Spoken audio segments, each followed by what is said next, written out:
Videsh Mantri, honorable parliamentarians, the senior officials from Australia and India, my colleagues from the High Commission and the Consulate General here in Perth, देवी और सज्जनों, भाई और बहनों, आप सबको मेरा बहुत बहुत नमस्कार, प्रणाम। मुझे मालूम है आप पर्थ के बारे में, आपकी यात्रा के बारे में और आपकी पिछली यात्राओं के बारे में आप बोलना चाहेंगे, तो उस तरफ ना जाते हुए मैं सिर्फ ये दो शब्द कहना चाहता हूँ। I'm Dr. Sadhana Bose and I'm actually the medical lead for Twinning Hospitals Collaboration, which is a partnership between the Western Australian Health Government here with the government back in India, specifically the state of Uttar Pradesh. So you're right, we all are ambassadors and it's a privilege for me to be that health ambassador. My question to you, sir, is about, it was great to hear about all the progress we've been making. And you are right, Bharat is in a position to actually carry the weight of many other countries on its shoulders. But where are we with real progress in finding that place, getting that seat at the United Nations Security Council? Because that is very important if we are truly to be a Vishwaguru. Thank you. You know, we will get there. I'm 100% certain we will get there. But I will also tell you this honestly, we will not get there easily. We will not get there easily because world is competitive. There will be those who will try to block us, who will make that passage difficult, who will put some kind of obstacle, some kind of argument in the way. Yes, we'll come to you, sir.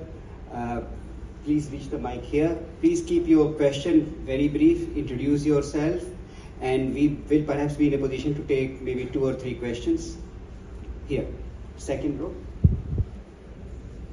Yeah. Thank you, sir, and very good afternoon to you and welcome to Perth, Honourable Minister. My name is Paritosh Mishra and I'm the Vice President of Australia-India Business Council WA chapter and also part of a Japanese organization called Fujifilm for the last 18 years. Pleased to share that we've just started operations in India and which is expanding at a very fast pace. Sir, my questions to you is, you just said that you learned that Perth is now the capital of Indian Ocean. And you would have also heard that there is a strong debate going on to start a direct flight between Perth, Chennai and Perth, Delhi. So having said that, we have taken it for granted that the direct flight would certainly start. My question is, if this is what's happening with Perth, we will make sure that 100-odd countries in the world got vaccines, and many of them got vaccines only because of us. So, and if you remember that COVID period, you know, one part of it was the health. The other part was also, you know, so many of us, so many of you had the challenge of travel. There were people in India who had to go out. There were people abroad who wanted to come back. Many people went out for work. There were a lot of students, you know, across the world, dormitories, hostels started closing, and people said, please go back to the country you came from. During the COVID period, we brought back 7 million people back to India. And the scale of that operation, and I mentioned this to you because, you know, in a way, see, all of us have this sense, you know, government, sarkar, pata nahi kaise kaam karte hain. There is a certain impression about systems and government. But what happens when you get a leader, when you get a vision, when you get a motivator? I can tell you as a person who's worked his entire life in the government, almost, it's a very different situation. People worked from home during COVID. We worked 3 shifts a day from office, every day.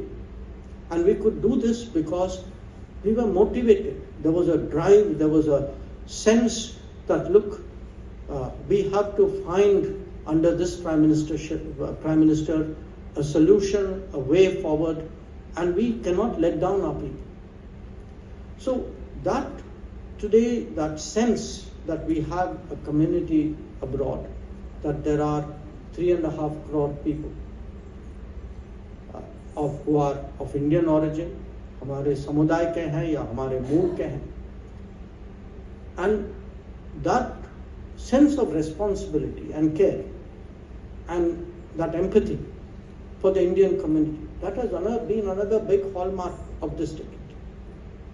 And you can see this in different ways, that, you know, and very practical ways, because again, in many countries, you can have grand visions and big statements. One very important difference in India is the biggest vision has become the smallest detail. How do you actually do things on the ground? You can say, we will fight COVID. You can even produce the vaccines. But how do you create a system to vaccinate? Similarly, we say, okay, there are 33, 34 million Indians and people of Indian origin living abroad.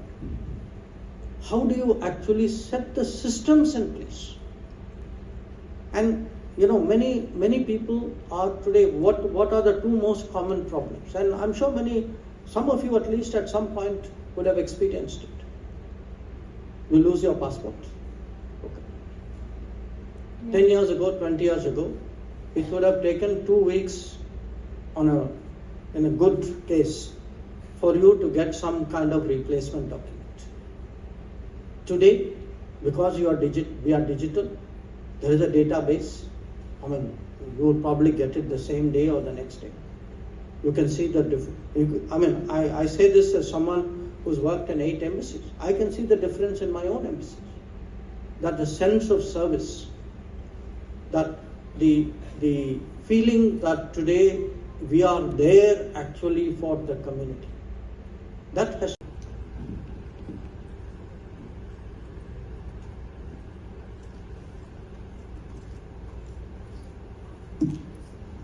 High Commissioner Gopal Bagle, Consul General Amarjit Takiji, parliamentarians, dear friends, brothers and sisters. Aap sabko mera namaskar. It's a great pleasure to be with you at what I have learned in the last day is Australia's Indian Ocean capital, the city of Perth.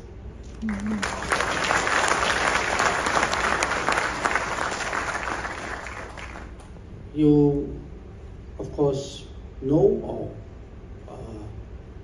if you don't, I'd be happy to tell you why I am here.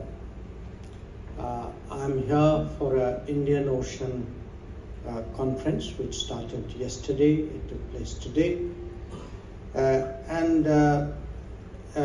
It's really, I think, very important that such a conference should be taking place in Australia, that too in Western Australia, and that too in Perth. And it's important because what it has done in many ways is it has focused the attention of the entire Indian Ocean region on the partnership with Australia, and in turn it has actually given a certain perspective in Australia towards the Indian Ocean. Now, while I have come here for the conference, I must tell you, I think you would be aware, I have been Foreign Minister for 5 years, and this is my 5th visit to Australia as Foreign Minister.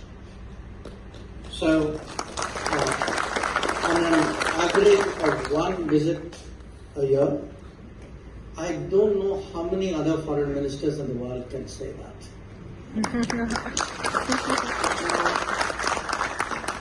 I say this to you because it is actually reflective of this great change that is taking place in front of your eyes.